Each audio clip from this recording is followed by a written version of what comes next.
Imagine you are all inside a flight.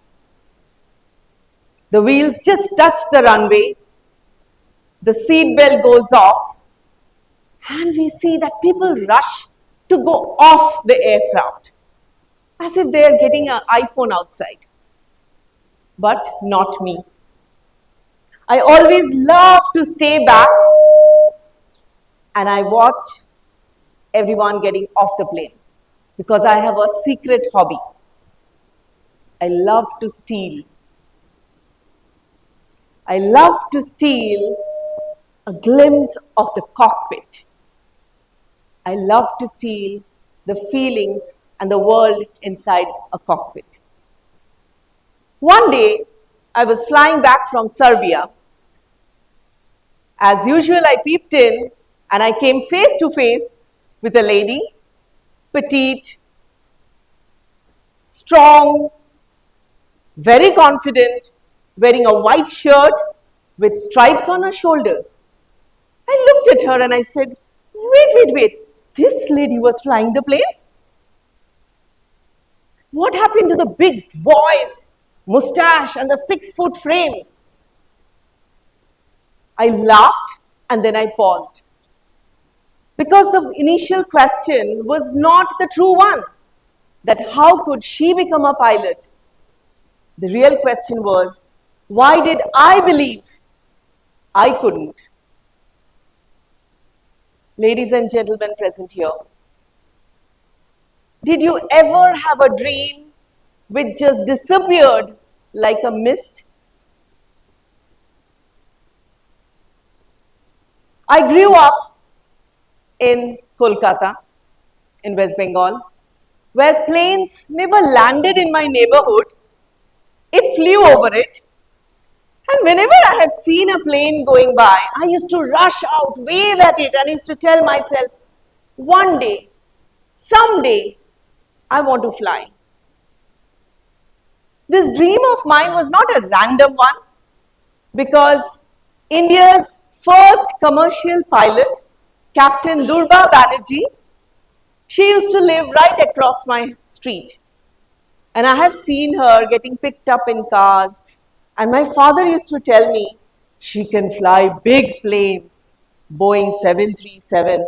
She was a commander of some other planes. So those were the talks with my father in my childhood. But I never tried to speak to her because English was my biggest impediment. I believed, okay, if she can fly, it's because she is one of those top rankers. Maybe I cannot do that because it's not meant for me. However, as you all know, when you roll inside this high school, our perspective changes, right? We all feel everything is attainable. Every door is open, even the door to the cockpit. One night, I sat through, I grabbed that application form from somewhere and I filled it up. I did not tell my parents because I didn't want to hear a no from them. The academy did it for me. The day I submitted, immediately I got the message my application was rejected. Rejected? Why? Reasons given: height is as short as your eyesight and your grades were not so great. I could not accept it, but I had to. I rushed back home and I told my father, Baba, please Baba, do something. Speak to someone, anyone, somehow, anyhow, get me a seat there. My father, a witty man with integrity, he said, I can stretch you by a couple of inches, but stretching the rules to become a pilot? Ha ha ha, don't even think about it. Just accept and move on. Dream denied. That day I understood that it is not meant for me. Yes, I knew it is not meant for me.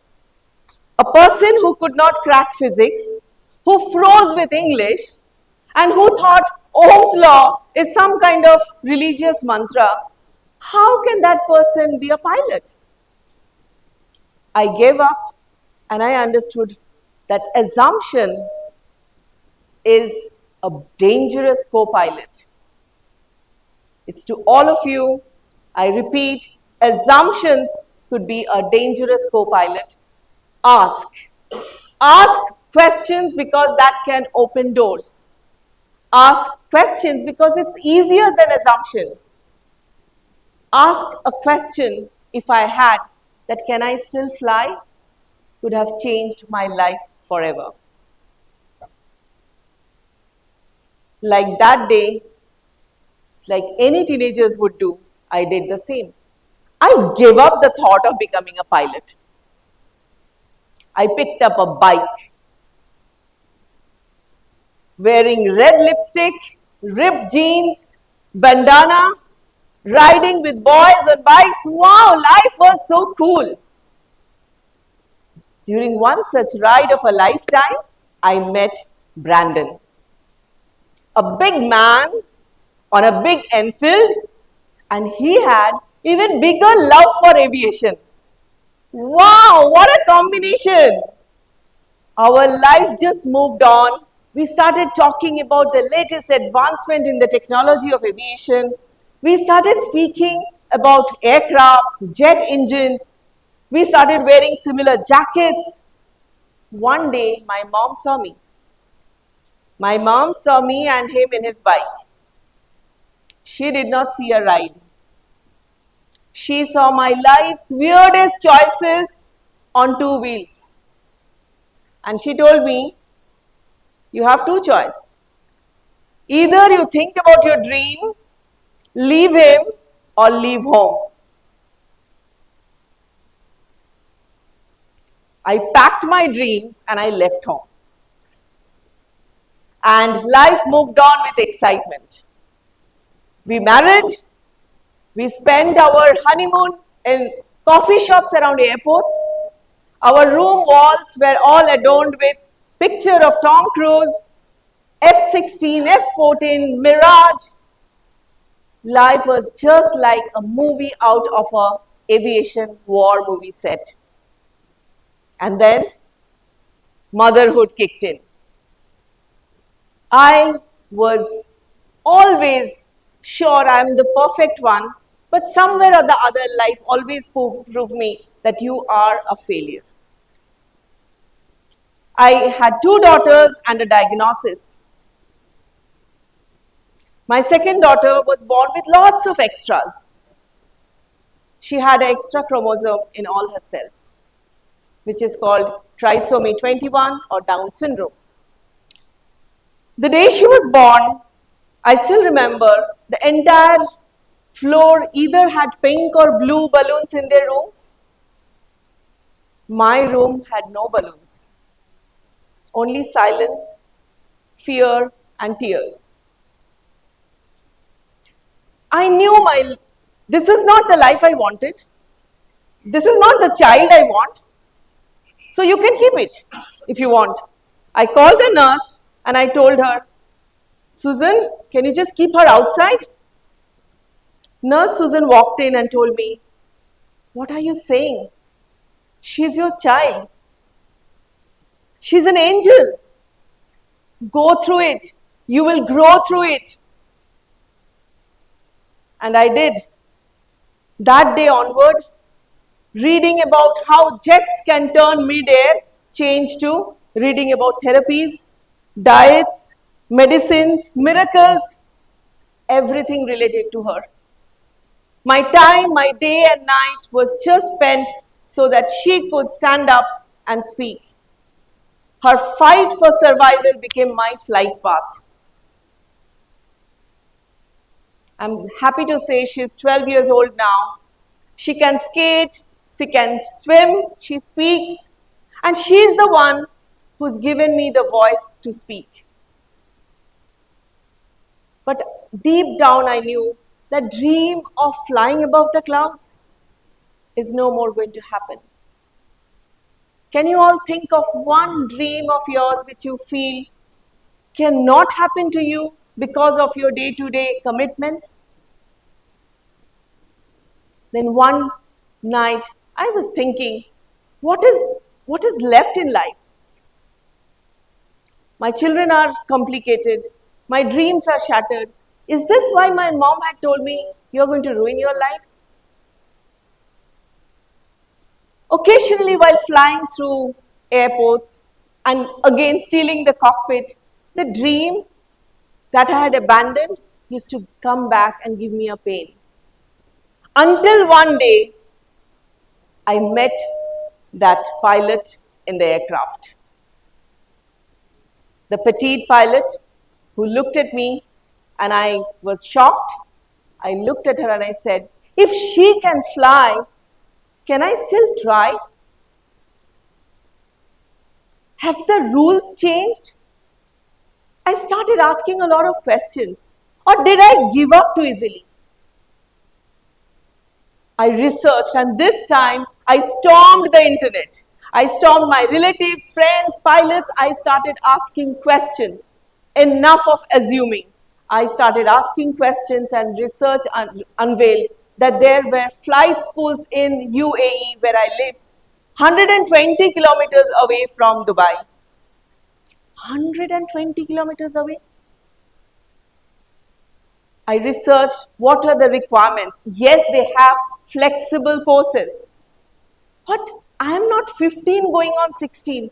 I'm married with 2 grown-up children, 50 shades of grey. Can I?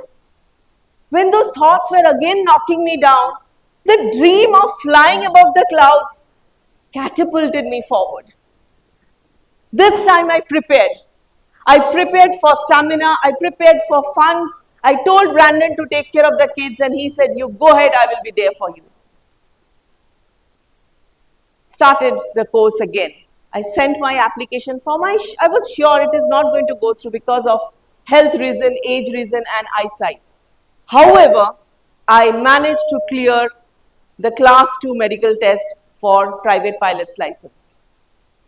I managed to clear the entrance test, which was only in English. And me from vernacular language school, I knew English was my biggest impediment. After clearing that, they sent me an acceptance letter. 250 kilometers a day, in the sweltering heat of Dubai, I started driving. I faced harsh comments from the instructor, from the people. Somebody said, hey, you think you can fly? Habibi, bring your brain. Next time, bring a ladder as well. I realized this is not what I had seen in the movies. This is far from what I used to imagine the glory of becoming a pilot. I can't tell you how many times I contemplated to give up. But the dream of flying above the clouds did not let me quit. After harsh training from the instructors for months together, the lady who could not even handle a microwave oven and the timer button, I could manage a Cessna dashboard. After a few months, it was 31st of December 2023, after flying for almost 78 hours, I was certified as a captain to fly light sport aircraft as private pilot. And the first passenger, let me tell you, was my father. He sat next to me. He had tears in his eyes. I'm not sure it was from pride or the turbulence of the flight, but it marked a poignant moment in my life. One day, flying above the Burj Khalifa, and I looked down upon, and I saw, and I felt that there could be another girl over there who's raising her hands and maybe saying, one day, someday, I want to be a pilot. Ladies and gentlemen, I'm here to share my story with all of you so that if there is someone who's not chasing the dreams because of assumptions, it's not right time, I'm not fit for it, please stand up. This is the time to ask questions. If you face a storm, raise a storm, but believe that you can do it. Never give in, never give up. Just replace one word, give it all. Chase it, try it, and repeat it, because breakthrough doesn't come to only the toppers who have filled up the forms. It doesn't come to only the guys who are the best in their structure, but it comes to those who tries, who is ready to chase, and who is never to give up. I believe I can fly, and I believe so can you. Thank you.